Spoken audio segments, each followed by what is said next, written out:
জি আসসালামু আলাইকুম রহমতুল্লাহ।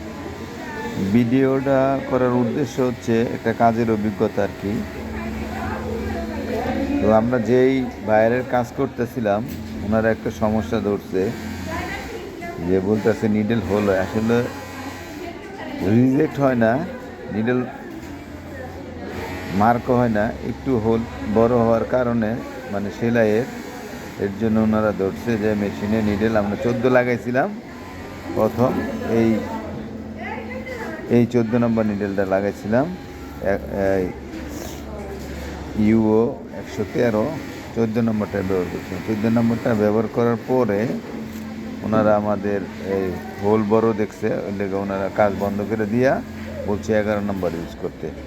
11 নম্বর ইউজ করার পরে আমাদের এখানে মেশিন আমরা সেট করার পরে 11 নম্বরেও মাঝে মাঝে যেগুলো আপনার ওই জোড়া আছে জয়েন্ট, ওই জায়গার ভিতরেও স্কিপ মারছে, সমস্যা হয়।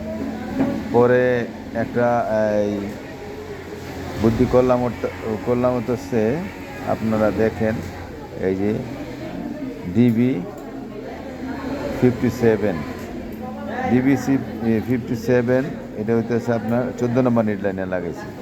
এই নিডেলটা কেন লাগাইছি, নিডেলটা একটু আপনাদেরকে একটু দেখেন। জি দেখবেন, এটা হচ্ছে DB57 14 নম্বর নিডেল, আর এটা হচ্ছে আপনার এই OU 113। এখন এই নিডেল আর এই নিডেল কিন্তু সেমই, খালি পার্থক্য হইতেছে লেন্থ একটু বড়। এই নিডেলটা সাধারণত স্মোকিং মেশিনে ব্যবহার করা হয়। তো এই নিডেলটা আয়না 14 নম্বর নিডেল লাগানোর পরে আমাদের মেশিন আল্লাহর রহমতে ভালো হয়েছে। আমাদের যে সমস্যাটা ধরছিল আর ওই সমস্যাটা হয় না। অর্থাৎ এই মেশিনের যে এই নিডেলের যে লেন্থটা আছে, লেন্থটা বড় হওয়ার কারণে আমাদের অনেক সময় নিডেল মনে করেন এই বডির ভিতরে ঘোরা পর্যন্ত জায়গা।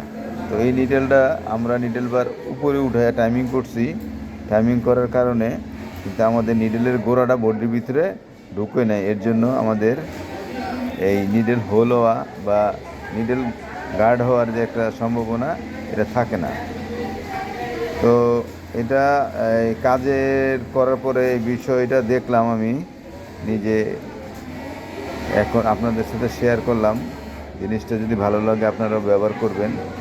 অর্থাৎ এই নিডেল ঠিকই মোটা লাগাইছি, কিন্তু নিডেলের লেন্থ বড় হওয়ার কারণে আমাদের যে এই নিডেলের যে হোল হয় এই হোলটা বডিতে হয় না বা নিডেল গার্ড হয় না। তো আশা করি ব্যাপারটা বুঝতে পারছেন। আসসালামু আলাইকুম ওয়া রাহমাতুল্লাহ। আরেকটা বিষয় হচ্ছে এই নিডেলের যেরকম প্যাচ আছে এই নিডেলেরও কিন্তু একই রকম প্যাচ আছে।